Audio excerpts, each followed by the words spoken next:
Joaquín, Moreno Núñez, Narcía Ramos, Nolasco, Ortiz Gutiérrez, Ortiz Torres y Pérez Alvarado. ¿Les parece? Que investiguen en Nuresis. Investiguen varias bibliografías, en artículos, y hay un artículo que leí por ahí de la Sociedad Mexicana de Urología, que incluso creo que lo hizo hace 3 años de residente, un urólogo que ya está aquí, que va a ser 2 años, de los más nuevos. Presentó un artículo en la Sociedad Mexicana. Está bastante bien el artículo. Pueden basarse ahí, lo encuentran en internet. Pues en otras bibliografías, ¿no? En el Smith, a ver qué dice. Y trate de hacer un resumen, un consenso. ¿Sale? Alguien que lea el Smith, otras bibliografías. Doc, Hey. Disculpe. Entonces, este sería nuestro tema de nuestro equipo, porque es que aparte íbamos a dar las diapositivas del primer tema. ¿Cuál primer tema? De las de infecciones de vías urinarias. Pero eso es como tarea, ¿no? Está bien, entonces sería extra A. Sí, ustedes van a dar el tema, así como lo está dando ahorita Jaime. Ok, Doc. ¿Quién da el tema, no? Pero investiguen todos, para que sea un consenso de varias bibliografías. ¿Les parece? Está bien, doctor. Y Gracias. del grupo A, que todavía no tengo los equipos, el otro equipo del grupo A, donde no está Jaime, que presente reflujo. ¿Está bien? Que por cierto todavía no tengo la lista de no sé si ya me lo mandó el ingeniero, no he revisado. Doctor. Marco Polo. Hey. ¿Lo de enuresis sería para mañana? No, el lunes. Ok, gracias. Mañana vamos a dar un repaso de infecciones y de infecciones, porque de literal no creo que nos dé tiempo. Sobre todo para los del equipo, de los del grupo A, pues un repaso, ¿no? Más que nada para ellos. Pero será para todos, si gustan. Muy bien. Entonces, el martes veríamos reflujo, ¿no? Ok, Doc. Bueno, sale pues. Entonces el otro equipo del GA que presente reflujo. Chido. Que tampoco es un tema así muy grande, ¿no? En una sola clase lo podemos ver en 20 diapositivas. Muy bien. Entonces, continuamos, Jaime. Sí, doctor, está bien.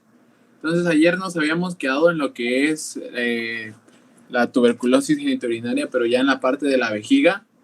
Bueno, mi señal es un poco mala. Si se llegara a escuchar mal, me dicen para que yo apague mi cámara y mejore la recepción.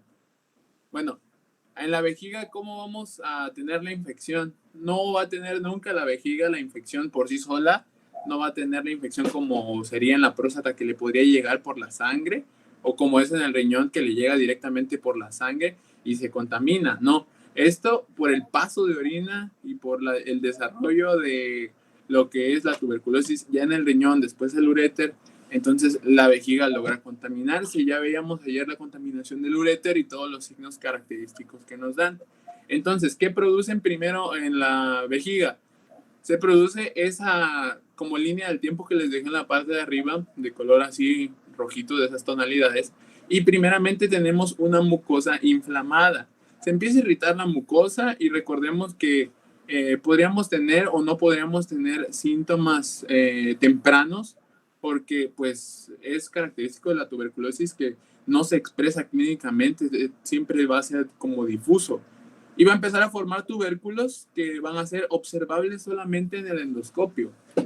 O sea, si por alguna otra razón, no sé, de que se le mete un endoscopio, un cistoscopio a la vejiga, se podrían llegar a ver adentro de sus paredes y con esas lesiones que lograrían tener, que son nódulos elevados de color blanco amarillento rodeados de un halo de hiperemia. Entonces así se llegarían a ver, y les dejé unas imágenes ahí en esos circulitos, Y pues esto es del orificio ureterovesical, pero pues la pared de la vejiga, lamentablemente no les logré encontrar una imagen de una cistoscopía para lograr describirles, pero pues lo que hace es empezar a irritar la mucosa. Esa es la primera etapa de infección, e inflamarla y pues ya estarla pues irritando. Entonces, al final de todo esto, lo que va a llegar a causar es una fibrosis mural con fuerte contractura vesical. Y entonces, si hay una fibrosis mural, si se engrosa la capa muscular, si tiene una contractura vesical que es vista desde el cistoendoscopio, pues se ve reducido, se ve que está haciendo fuerza a la vejiga, entonces eso va a condicionar a que haya un reflujo. Y ahora, ¿qué sucede con el orificio ureterovesical que yo les decía? Entonces, en la tuberculosis vesical, primero va a empezar la infección por este lugar que es el más cercano pues al lugar de infección. Ya decíamos que baja a través de la orina y por todas estas vías urinarias.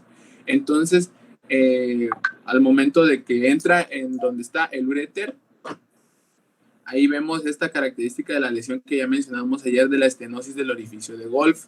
¿Por qué? Por estos cambios que tiene el uréter. Ahí empieza a verse en la vejiga esta infección. Entonces ahí la imagen del hoyo de Golf ya la conocemos. Y ahora que también podemos encontrar granulaciones ampollosas en el orificio ureteral, que pues esas granulaciones ampollosas, podríamos imaginarlo, ¿no? Ya la ampolla ya la conocemos más o menos cómo se vería. Y esos cambios es lo que harían en la mucosa de la vejiga. Y ahora, la tuberculosis se expresa ya en etapas avanzadas de la enfermedad. Entonces, en la etapa avanzada de la enfermedad, aparte de que ya vamos a ver estas lesiones características blanco-amarillentas que les decía, pero la vemos nada más en el cistoendoscopio, podríamos comenzar a tener ya cuando está avanzado úlceras tuberculosas próximas a los orificios ureterales, que es la imagen del círculo que les dejo más a la derecha. Así se verían esas úlceras. Y por lo tanto, si está ulcerado, ya empezaría a dar más para la hematuria. Empezarían a aportar más para la hematuria. ¿Por qué? Porque va a sangrar la pared.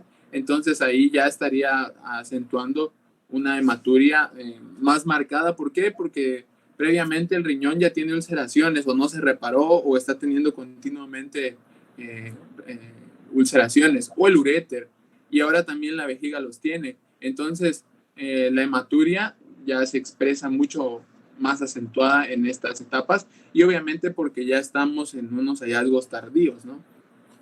Entonces ya tiene más aporte. Y ahora podríamos encontrar cistitis con sectores de granulaciones. Y ahora en la tuberculosis continúa la cistitis con la inflamación muscular.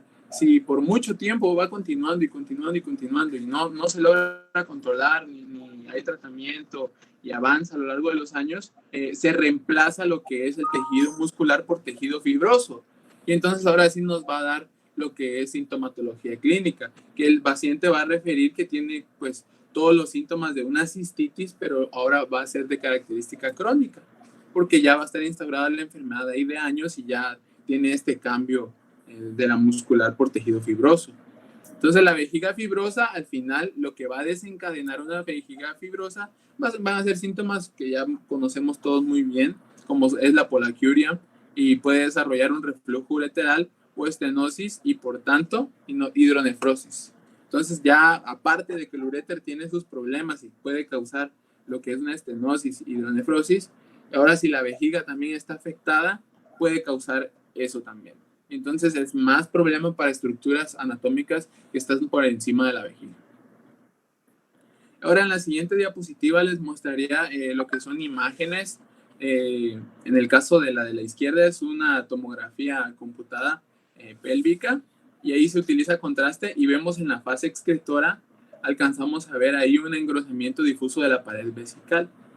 Ahí se alcanza a notar con las flechas, y una estenosis en la unión ureterovesical derecha, en la punta de flecha, que les dejo ahí con la flechita de color naranja. Entonces ahí se alcanza a ver prácticamente muy bien y es muy clara la imagen. Y en el caso de la imagen de la derecha es una tomografía pélvica en contraste, pero ya la vemos en la fase excretora y vemos ahí el gran grosor que tiene la pared vesical, ¿no? Ya encontramos a ver y se aprecia engrosamiento e intenso realce de la pared vesical. Es lo que alcanzamos a ver ahí con las flechas, ¿no? Es una vejiga muy engrosada y por lo tanto este paciente es pues, inferible que podría desarrollar datos de cistitis ya crónica. Tiene trastornos de la micción y cosas clínicas por el estilo. La siguiente imagen, por favor.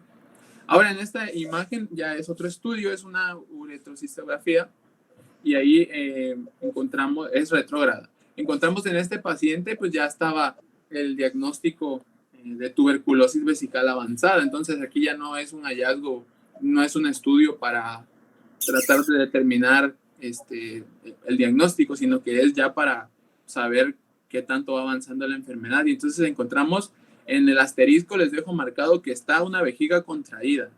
Vemos ahí en esa vejiga no son sus dimensiones normales que debería tener, que vemos en estudios normales, ni para nada, o sea, ni cercano a eso. Entonces, esto ya es una etapa demasiado avanzada y en una resonancia magnética con secuencia potenciada en la imagen T1, con contraste, vamos a observar una reducción de la capacidad vesical y es la imagen que se les muestra ahí a la derecha de la imagen grande y pues vemos el total realce que tiene la pared, todo lo engrosado que está y también vemos la capacidad que tiene de almacenar líquido que está demasiado disminuida. Y ahora, bueno, Jaime, sí, esas imágenes que estoy viendo no son de resonancia, es una uretrografía retrógrada. no, la imagen pequeña, donde está el asterisco. Ya, sí, ya. Esa es una resonancia magnética en T1. No la había visto, sí. Sí, doctor. A eso le llamamos nosotros microvejiga, ¿no? Y la característica es casi la única patología que la da, pues es la tuberculosis, ¿no? O puede traerse de nacimiento, pero es muy raro que sea de nacimiento. Entonces es en esta patología, ¿no? Y ven ahí el gran reflujo que se ve, ¿no? En la radiografía de la izquierda. También en la derecha, ¿no? En la imagen hay reflujo. O no sé si es urografía en la otra. Sí, parece que es una urografía, nada, Sí, es una pilografía intravenosa, doc, por método de radiografías en la de la derecha, en la imagen D. Sí. Alcanzamos a ver esta vejiga y en un paciente que ya está diagnosticado con tuberculosis genitourinaria y muestra una deformidad de la vejiga. Tal vez aquí, pues, no esté tan fea la situación como la imagen C, pero acá vemos algo importante, vemos este signo de la tienda de campaña y por ausencia del cursor que no estoy proyectando yo, pues ahí está la flechita que les indica y podemos ver esta imagen de tienda de campaña que se forma ahí como un triangulito en la parte izquierda de la vejiga de su pantalla, la podrían ver esa forma pues de la tienda de campaña y ahí también podríamos tratarnos de imaginar lo que pasa cuando vemos este orificio del hoyo de golf. Ahí como no tenemos otras imágenes, otras placas del estudio, pues no podemos saber si ese riñón está funcionando, ¿no? Porque no se ve nada de medio contraste ahí en el uréter derecho. Necesitaríamos otras placas para ver de la urografía, para ver si está funcionando el riñón, ¿verdad? Sí, doctor. Ok, muy bien, síguele. Bueno, entonces ya abandonamos la vejiga y ahora nos vamos a lo que son los otros órganos siguientes, que son la próstata y las vesículas seminales. Y ahora, la próstata podría llegar a tener su infección vía hematógena, podría llegar a ser el primer sitio de infección, así lo mencionan las literaturas investigadas, pero a pesar de que es rarísimo que se contamine, o sea, que sea el primer sitio de infección, porque el primero es el riñón, ya lo comentamos desde ayer, pero podría llegar a hacerse. Ahora, ¿cómo se contamina normalmente la próstata? Pues el paso de la orina infectada de años, acordemos que mencionábamos que el promedio que íbamos a manejar es de 15 a 20 años, pero puede ser de 10 hasta 40 años. Entonces, no te detengas mucho ahí, Jaime, porque En mis 30 años de urólogo, en las resecciones que he visto, y no solo las mías, sino de mis compañeros del hospital donde yo hice la especialidad, no he visto un solo reporte de tuberculosis en próstata. Entonces es sumamente raro, ¿no? Más todavía en el testículo y epidídimo, les decía. Así que no te detengas mucho ahí para no perder tanto tiempo.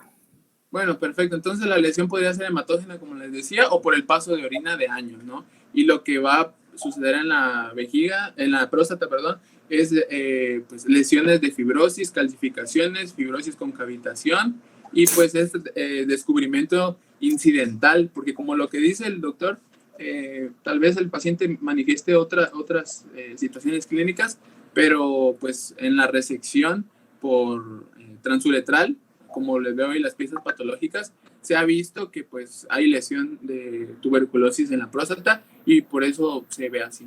Entonces pasamos a la siguiente, que son los genitales, que es muchísimo más raro.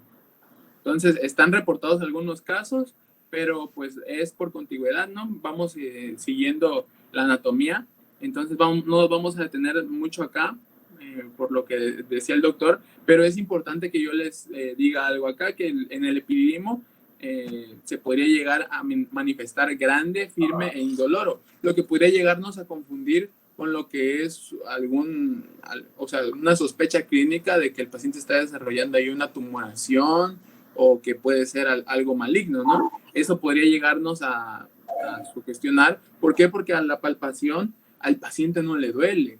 El paciente tiene ahí pues esta masita que llegáramos a sentir, pero no le duele al paciente, entonces eso estaría pues sugestionándonos de algún diagnóstico tal vez de mal pronóstico, pero podríamos llegarle a hacer las pruebas complementarias que vamos a ver después. Y ahora que mencionaba acerca del testículo, que pues por la contigüedad con el epidídimo podría llegarnos a afectar al testículo, y muchas veces están contaminados los dos cuando se llega a contaminar el testículo por lo mismo de la contigüedad y que están muy cercanos.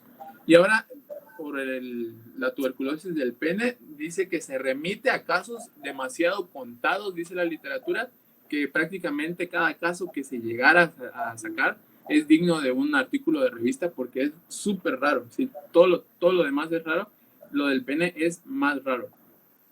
Entonces, eso sería lo que estaríamos viendo. Y ahora, la clínica, esto es importante en la clínica, cómo se va manifestando. ¿Por qué? Porque decíamos que desde que está instalado en el riñón, no tenemos ninguna manifestación clínica, tenemos que esperar que sea de años. Entonces, el paciente va a desarrollar primero una cistitis crónica sin respuesta a tratamiento. Sería digno de investigar una posible tuberculosis, una cistitis que la estamos tratando y no remite a ningún tratamiento.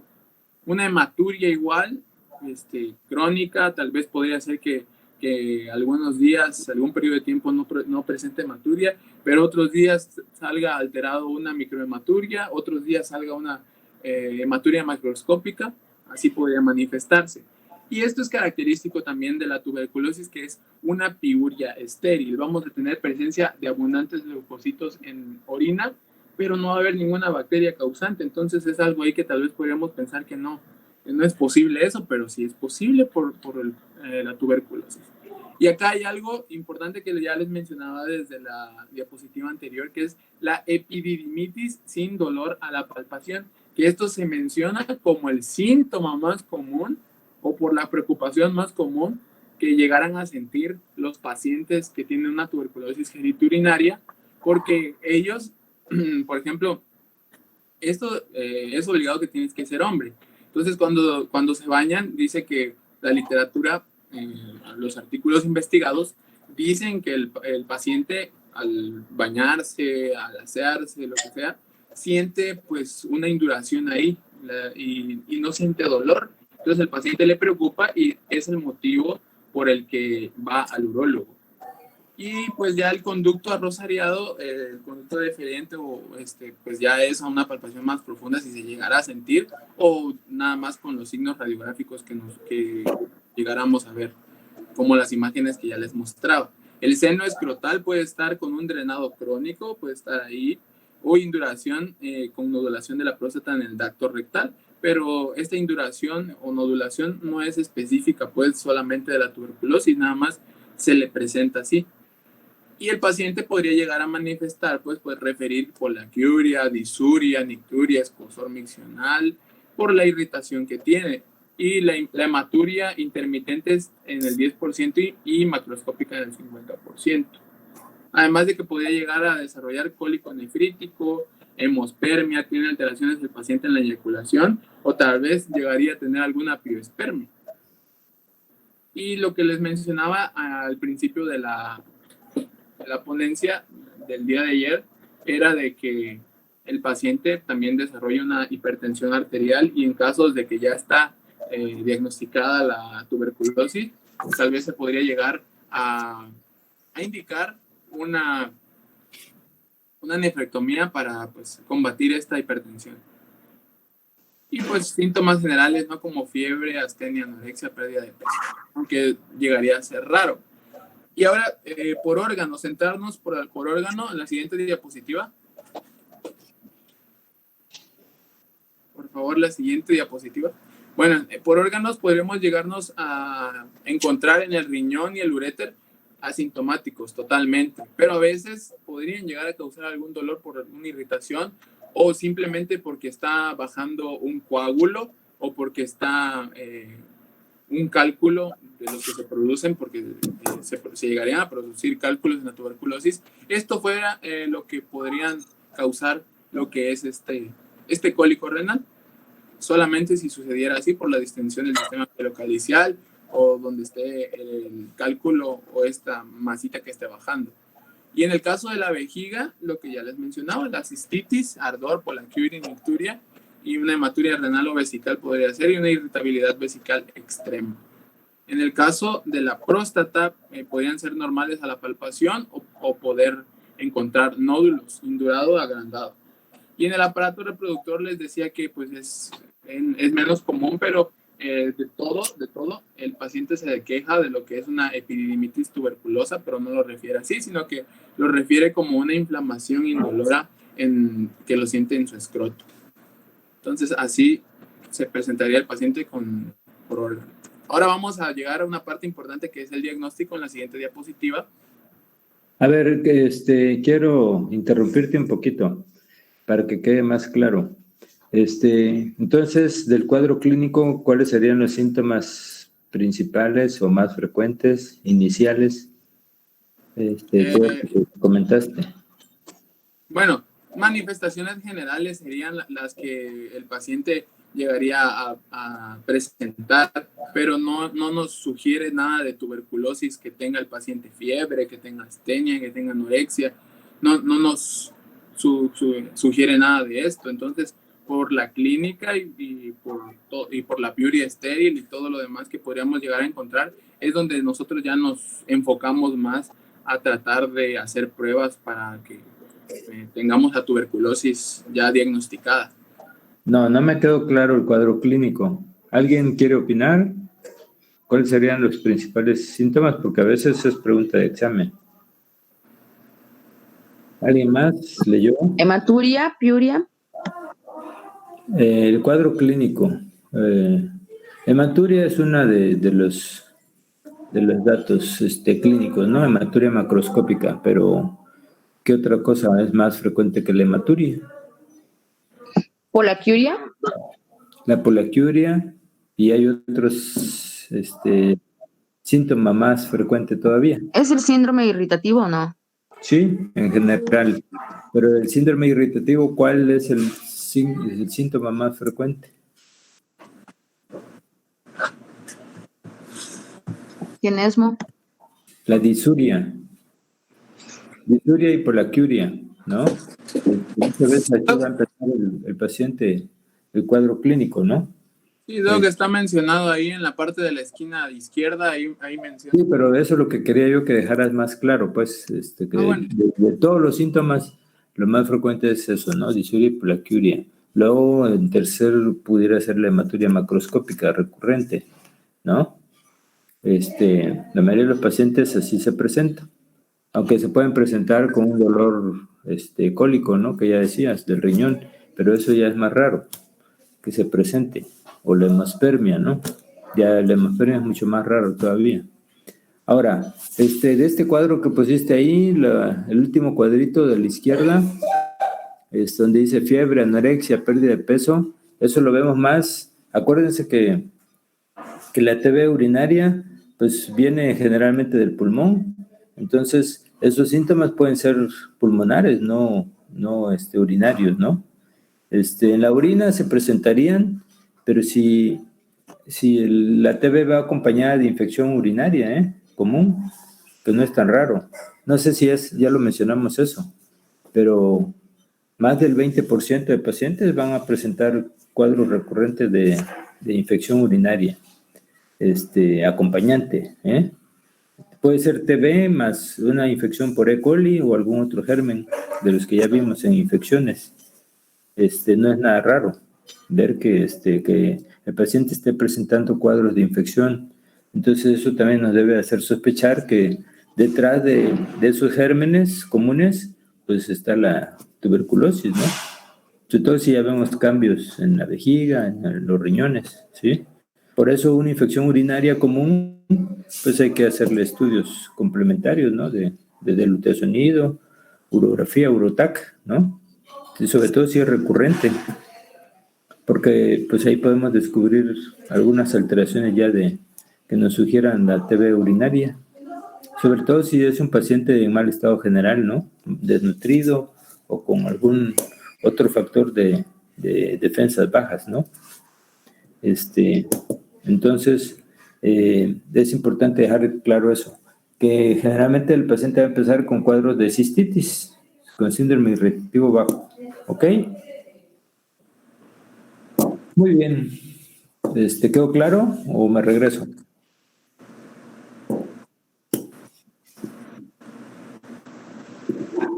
Quedó claro, doctor. Muy bien. Básicamente sería disuria y polaquiuria, ¿verdad? El cuadro clínico principal. Los más frecuentes, sí. Y hematuria, en algunos casos. Ok. Muy bien. ¿Seguimos? Bueno, ahora vamos a la parte del diagnóstico, que acá encontramos bastantes datos y podríamos llegar a encontrar muchísimas opciones para hacer el diagnóstico. Entonces, mencionan las bibliografías, la mayoría, que el estándar de oro es el cultivo para Mycobacterium tuberculosis. Es el estándar, pero acá hay que tener una sospecha, ¿no? Hay que tener una sospecha, muchos datos clínicos que nos lleven acá para decir, vamos a hacer un cultivo para Mycobacterium tuberculosis y ya, o sea, ir a decirlo pues para que sepamos si es o no es, pero ya tenemos la sospecha clínica. Acá tenemos del 10 al 90% de sensibilidad y tarda de 6 a 8 semanas en dar la prueba. Entonces es tal vez muy largo el lapso. Pero ahora recordemos bien que la tuberculosis es algo crónico. Entonces ya el paciente ya lleva esperando ya lleva 6 años con todas las manifestaciones clínicas, pero manifestaciones, anatómicas. Y clínicamente tal vez no podría sentir nada, pero ya empezó a desarrollarlo. Entonces el paciente lleva esperando mucho tiempo y esperar de 6 a 8 semanas no es, digamos así, un gran lapso. Entonces es por eso que se llegaría a realizar, y además de que esto es muy importante porque proporciona información sobre sensibilidad a los antibióticos. Entonces ahí cuando veamos el tratamiento podríamos ver si va a responder con el tratamiento común que se le da a la tuberculosis o no va a responder adecuadamente, y así poder hacer ajustes en ese tratamiento. Y ahora, últimamente se ha estado usando mucho la PCR, y en la PCR encontramos 98.1% de sensibilidad, pero esta PCR tiene pues un problema, que no sabe diferenciar entre si es una infección activa o si es una infección latente. Entonces acá esta herramienta se ha estado usando mucho en los últimos años, pero nada más tiene esa pequeña limitación de que no sabemos si es una infección latente o si es una infección activa como tal, por el hecho de que hace un diagnóstico aun cuando tenga pocos bacilos. Y ahora esta tinción característica de Siebel-Nielsen, que tiene el 42.1% al 52.1% de sensibilidad, y sirve para pues, bacilos ácido alcohol resistentes encontrados en orina, y la imagen que se vería sería más o menos así como la que está debajo de su cuadrito. En caso de que mandemos un diagnóstico a histopatología, encontramos granuloma de células histiocíticas epiteliales y células multinucleadas gigantes de Langerhans, las que ya mencionábamos el día de ayer, y encontramos esta lesión característica renal que nos va a dar la tuberculosis renal, que es una necrosis gaseosa. Y en la tinción se vería más o menos así, ese corte histológico. Ahora, el examen general de orina, ¿en qué nos sirve? Porque ahí es donde observamos la piuria estéril, que ya mencionábamos pues, en las diapositivas pasadas, y encontramos abundantes leucocitos sin bacterias. Además de que si hacemos una toma de muestra de orina, podríamos llegar a mandar esta muestra y hacer un urocultivo para descartar infecciones bacterianas. Se menciona en las bibliografías, que en la revisión de artículos y todo, que se ha encontrado en estudios de que muchas veces se piensa que es tuberculosis, pero 20% de todos esos casos que se piensa que es tuberculosis, se ha encontrado que en realidad es otra bacteria, que es una bacteria que lo está causando, o es otro agente etiológico. Entonces ahí, pues ya, a pesar de que todo nos orientaba a que fuera una tuberculosis, pues se ha encontrado que son bacterias. Entonces ya ahí se hace el cambio de la sospecha clínica de tuberculosis, y ya se instaura un tratamiento especial para esta bacteria que se encuentra. Bueno, quiero aprovechar para que no se me pase y ver tu diapositiva, ¿no? Hacer algún comentario al respecto. El cultivo del Mycobacterium, como tú decías, sí sería el examen más preciso, pero el problema es el tiempo, ¿no?, que se lleva en reportar el resultado, mínimo 3 meses. Entonces, a veces es tiempo perdido. Sí podemos tomar la muestra y después corroborarlo, pero si tenemos datos clínicos y el VAR positivo, pues eso es, en la mayoría de los casos, así se inicia el tratamiento, ¿sí? Ahora, lo más preciso para el diagnóstico, se menciona en alguna bibliografía, pues es el PCR. El problema es que, sobre todo cuando hay datos clínicos, ¿no? Sospechamos que debe ser activo, pues. El problema del PCR es que no lo hace cualquier laboratorio. Aquí en Tustla no lo hace ningún laboratorio. Algunos pacientes los hemos mandado a la Secretaría de Salud, directamente a México, a hacer, porque ellos sí tienen, o hacían antes el PCR, ahorita no sé si lo siguen haciendo. O tal vez, ahorita que estaba dando el tema, se me vino a la mente que tal vez algunos hospitales especiales, como el de enfermedades respiratorias, pues tal vez tengan ese estudio, ¿no?, dentro de su armamentario, pero la mayoría de los laboratorios no lo hacen, al menos aquí. Ahora, con el VAR en orina, que es el estudio más frecuente que pedimos, para empezar hay que pedir 5 muestras, cosa que no habías mencionado. A veces hasta 10 muestras pedíamos. ¿Por qué? A ver, ¿por qué, Jaime? ¿Por qué tenemos que pedir 5 muestras de entrada? A ver, no le entendía su pregunta, doctor. Sí, cuando pedimos VAR en orina, cuando tenemos la sospecha de tuberculosis, pedimos ese estudio de VAR en orina. Eso sí lo hacen aquí, pues, la mayoría de los laboratorios. Pero pedimos 5 muestras, no una. ¿Por qué? ¿De la misma orina o de diferentes orinas? No, de diferente día. Sí, no, a eso sí no les sabría explicar, doctor. A ver, ¿alguien leyó? ¿Por qué tenemos que...? Considero, doctor, que piden en diferentes momentos o de diferentes días porque el nivel, bueno, la orina por la mañana está más alcalinizada, y en diferentes momentos van viendo el nivel de bacterias que puede presentar en en orina, pues.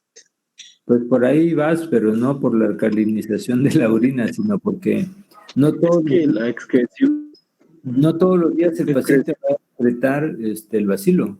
Hay días- Porque puede dar falsos negativos. bueno, no, es que la bueno, ese es excreción un- de los bacilos es diaria. A veces puede que las primeras den negativo y ya después se cree positivo. sí, es que no todos los días el paciente excreta el bacilo en la misma cantidad, ¿sí? Puede ser que se rompa algún tubérculo y pues ese día emitió más bacilos, ¿no? Entonces es un bacilo difícil de diagnosticar con la tinción de Sidney. Además, puede confundirse con otros bacilos, ¿eh? Pueden haber falsos positivos.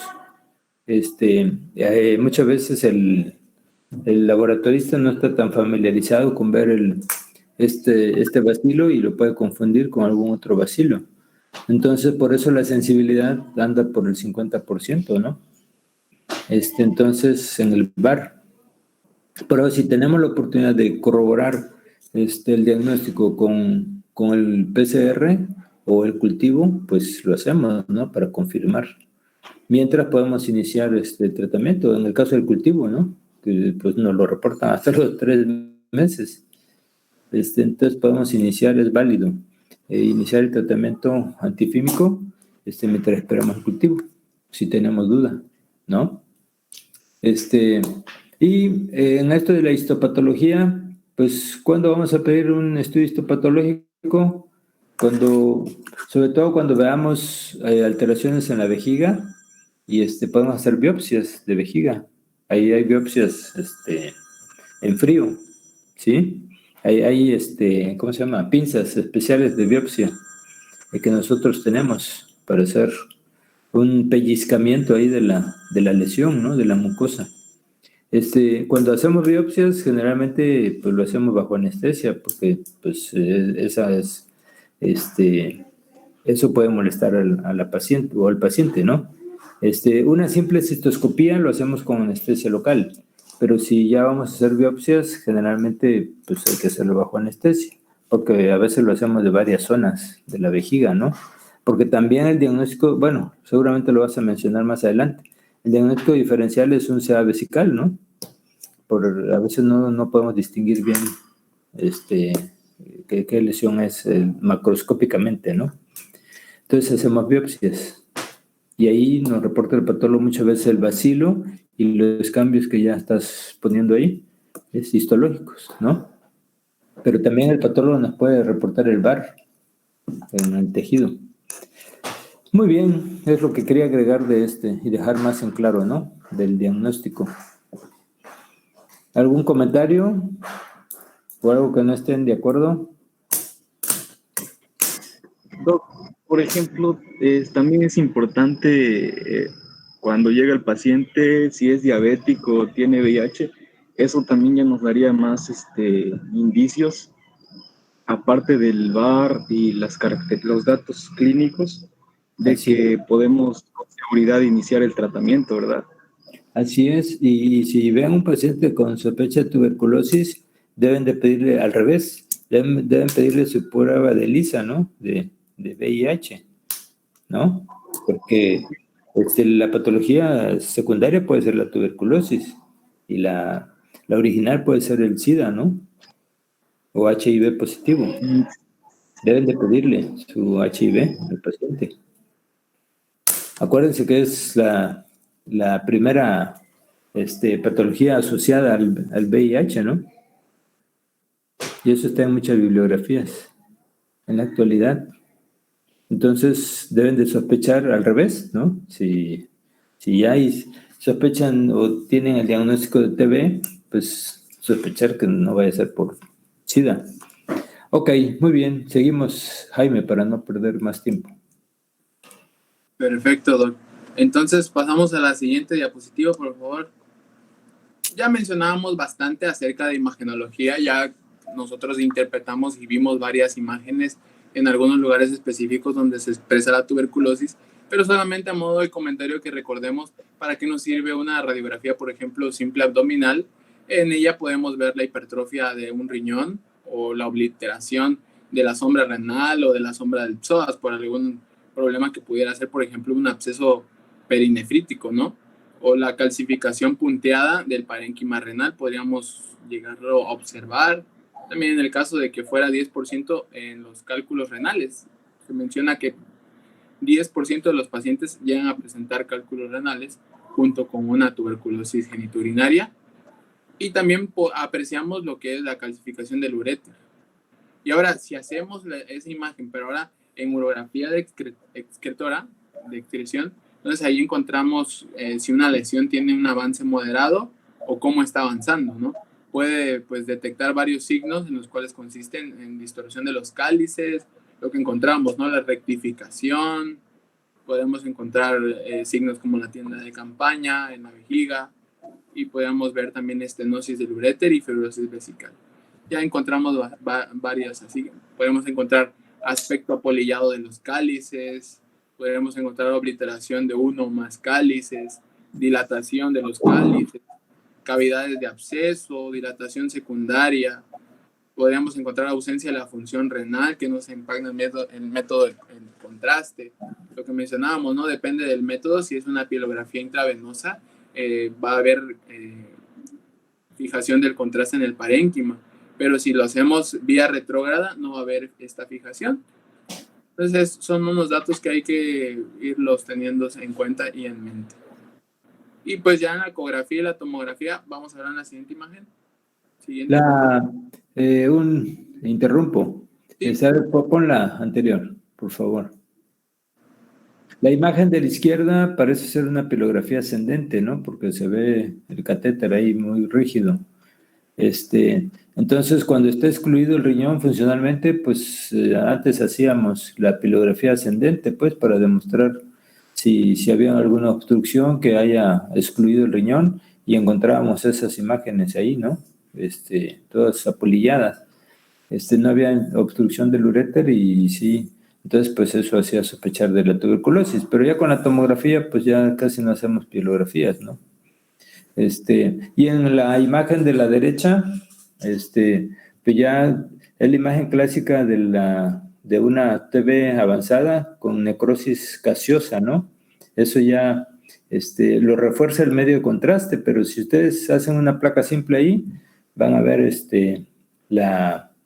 la imagen calcificada de la necrosis gaseosa, o de queso, ¿no? Eso viene de queso, la imagen como queso, como masilla de queso, cuando quitamos el riñón.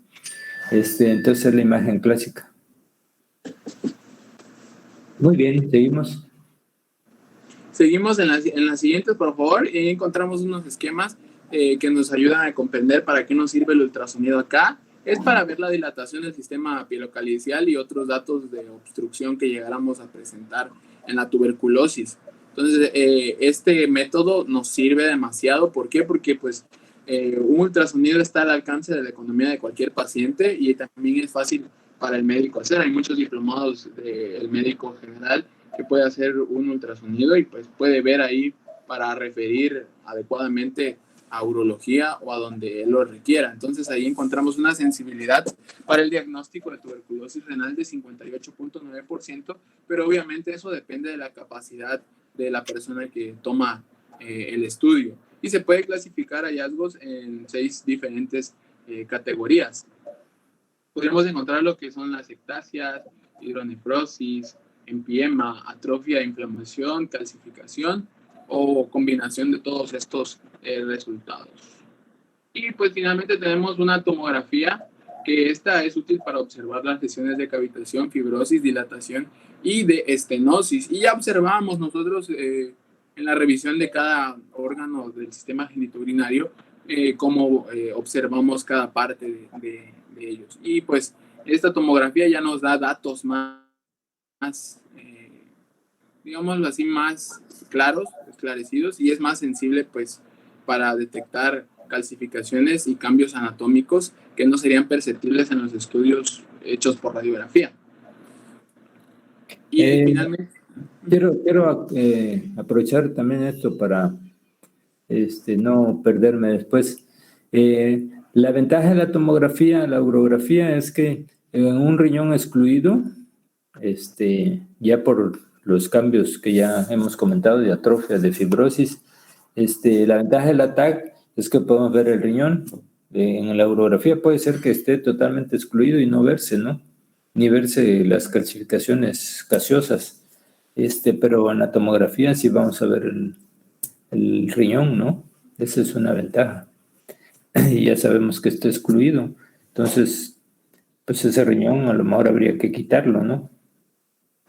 Para la decisión quirúrgica muchas veces pues hay que estar seguros que tenga el riñón, ya sea con el ultrasonido, pero sobre todo con ATAC, es donde podemos ver. Y ese riñón va para nefrectomía, ¿no? Si está excluido. ¿Ok? Perfecto, doctor. Bueno, pasamos a la siguiente diapositiva y antes de ver el tratamiento, su esquema y todo, tendríamos que tener en mente de ser buenos diagnósticos y buenos clínicos. Entonces, a pesar de que el médico general lo que va a hacer es referir a lo que es el urólogo, al especialista o a quien le competa, pues habría que tener buen criterio para hacer diagnósticos diferenciales, por ejemplo, con lo que es una cistitis crónica no específica o bien una pielonefritis. Podría presentarse una infección no específica. Ya mencionaba el doctor, muy importante lo que es el cáncer, una epididimitis aguda o crónica, depende pues por la exploración física de esta tumoración indolora que encontrábamos en el epididimo, o podría también aparición cistoscópica de tubérculos y ulceraciones de la pared vesical en la cistoscopía, ¿no? Podríamos encontrar ahí y podríamos nosotros preguntarnos si es un diagnóstico diferencial o no. Obviamente las pruebas diagnósticas y el estándar de oro y todo eso nos van a ayudar, pero nada más es para tenerlo en mente, que podría también sugestionarnos una poliquistosis renal medular, una esquistosomiasis urinaria, una papilitis necrotizante de los cálices, y pues también el urocultivo podría llegarnos a ayudar para detectar otras bacterias que nos causen problemas ahí. Ese sería nada más como un comentario de que pues hay que ser buenos clínicos. Ahora, el tratamiento, pues, menciona, al menos lo vi en la guía de práctica clínica y 2 bibliografías más, que tenemos que tener un tratamiento que no debe tener interrupción y debe tener ciertas características. Entonces, acá les dejo esta nubecita que dice que mínimo de 6 meses. ¿Y qué recomienda la European Association of Urology? Es de que de 2 a 3 meses se utilice el tratamiento farmacológico usando un esquema de 3 fármacos, que es la isoniazida, la rifampicina y el etambutol. Terminando esos 3 meses, pero sin dar descanso, seguir con 3 meses de isoniazida y rifampicina, pero ya el uso de 2 a 3 veces por semana, no usarlo pues totalmente diario. Y ahora, en caso de que llegara a haber resistencia por alguno de estos fármacos, ahora va a haber fármacos pues claramente bien manejados por lo que son expertos, los especialistas o ya la alta especialidad, que es el ácido salicílico, la creopamicina, la cicloserina, la etionamina y la biomicina. Y también otras bibliografías incluyen lo que es la piracinamida. ¿Por qué? Porque eso lo que hace es dañar al hígado. Entonces habría que tener consideración ahí, por eso la piracinamida no se incluye en el esquema de 3 o de 4 en muchas ocasiones, solamente en ocasiones especiales. Y pues ahí están las dosis recomendadas. En la isoniazida, por ejemplo, son de 200 a 300 miligramos. Estos se hacen vía oral una vez al día. El etambutol, 25 miligramos por hora por kilogramo de peso, se hace vía oral una vez al día. Y estos mencionan que es por 2 meses y después se podría llegar a reducir la dosis a 15 miligramos una vez al día. Y pues cabe destacar que para la European Association of Urology ya quita lo que es el etambutol para el esquema ya de los 3 meses siguientes. Entonces, ahí encontramos algo importante, que el etambutol se le va disminuyendo la dosis y a veces se quita del esquema. La rifampicina la damos hasta 600 miligramos vía oral una vez al día, y la streptomicina la encontramos pues de que administrable a 1 gramo vía intramuscular una vez por día. Y acá pues que menciona que depende del criterio del especialista, se utiliza o no se utiliza corticosteroide. Algunas personas dicen que sí es beneficioso, otras dicen que no es necesario, pero en estudios se ha encontrado que es beneficioso para la cistitis aguda tuberculosa usar prednisolona.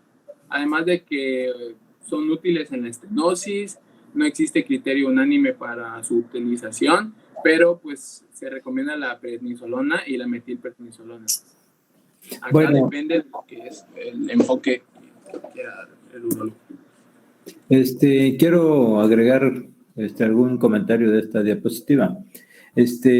Una cosa muy importante es que cuando iniciamos el tratamiento de la tuberculosis, nosotros tenemos que estar vigilando al paciente mínimo cada 3 meses, porque si no tenía una estenosis del uréter, con el tratamiento se le puede formar por la cicatrización que va a haber en el tejido, en los tejidos.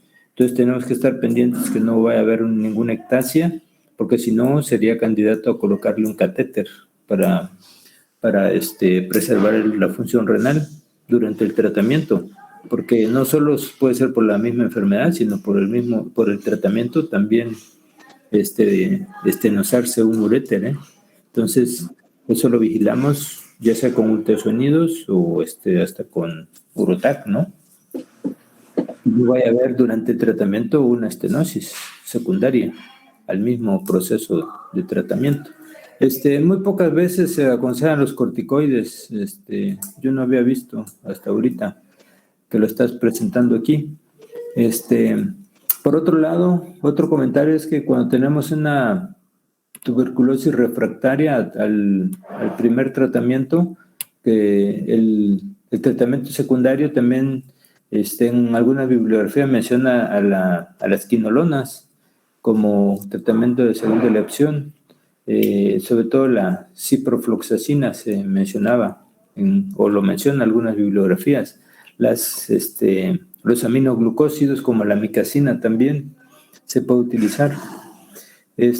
Hay algunos otros esquemas, ¿no?, que se pueden utilizar. Vale la pena mencionarles, la Secretaría, aquí en México, nosotros tenemos que basarnos en lo que dicte la Secretaría de Salud, ya les decía ayer, en cuanto a tratamiento. Entonces, todas las instituciones se apegan al esquema de la Secretaría de Salud, que es muy parecido a esto, ¿no?, a lo que estás presentando. Durante el tratamiento también hay que vigilar reacciones secundarias.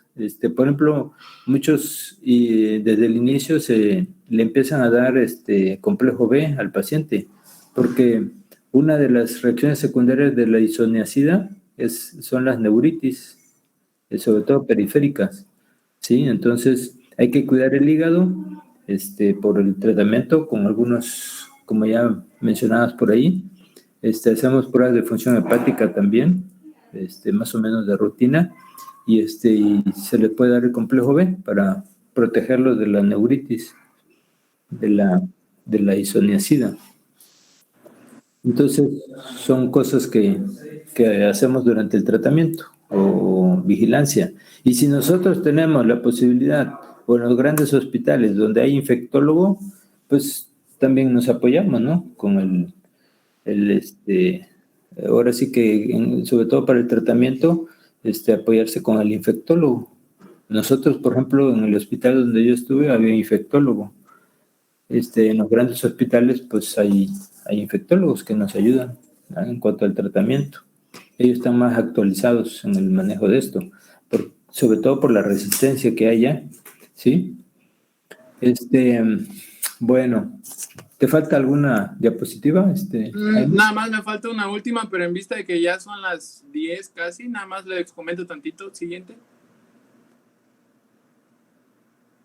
Nada más les comento que para ayudar a la tuberculosis renal se tiene que drenar el absceso perinéfrico, y la nefrectomía está indicada en lo que es la hipertensión arterial, en obstrucción, abscesos, y lo que es una infección urinaria, pielonefritis o nefrolitiasis. Y la tuberculosis vesical se le hace electrocoagulación transuretral de las úlceras que se encuentren, o se le ayuda con monoxicloroceno. Además de que en el epididimo se hace epidilectomía si hay absceso después del tratamiento o un seno que drena. Y si fuera bilateral, se hace una recolección de lo que es espermatozoides para que pues no se afecte lo que es la fertilidad y el paciente pueda tener después sus hijos de acuerdo a métodos de reproducción asistida, pero ya ese es otro tema. Y en el caso de la tuberculosis de la próstata, se extirpa en caso de afección y el tratamiento se hace con control del cultivo pues, del semen, de la eyaculación. Y ya es todo, básicamente. Nada más te faltó decir que en la exclusión renal, pues lo que tenemos que hacer es la nefrectomía, ¿no? Por obstrucción, por estenosis del uréter, ¿no? Es cuando ya llegan con autonefrectomía, se le llama, que cuando ya está excluido, pues tenemos que quitar el riñón de preferencia, ¿no? Aunque no tenga absceso. Si ya no funciona el riñón, pues hay que quitarlo. Nada más agregarles, no sé si han escuchado ustedes cuando la cistitis ya es muy marcada, y yo ya vi un caso, me tocó ver un caso aquí en el seguro. Hay una imagen que se refiere en la urocistografía, que es la imagen en reloj de arena, no sé si la leyeron. Cuando la fibrosis es mucho, se ve así, puede formar esa imagen en reloj de arena, y así se ve. Yo ya tuve un paciente con un estrechamiento en la parte media de la vejiga, y se ve así, muy curioso, como si estuviéramos viendo un reloj de arena, ¿no? Nada más, alguna bibliografía lo menciona. O la microvejiga, ¿no? Las imágenes que ya vieron de atrofia vesical. Ok, pues creo que es todo lo que tenemos que mencionar de tuberculosis. ¿Alguna duda, algún comentario?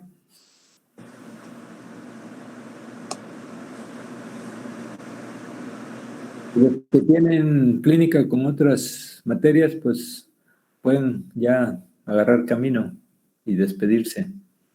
Gracias, Doc. Ok, entonces nos quedaremos mañana. Hacemos el repaso que decíamos, ¿no? De infecciones, se los voy a dar así muy rápido, desde la pielonefritis, ¿no? Pero léanlo, traten de leerlo y mañana comenten. El día lunes vamos a ver enuresis, decíamos, y el martes reflujo. Quieren ir adelantando la lectura de esos temas, ¿sale? Gracias, hasta luego. Hasta luego, Doc. Hasta luego, me quedo con los alumnos de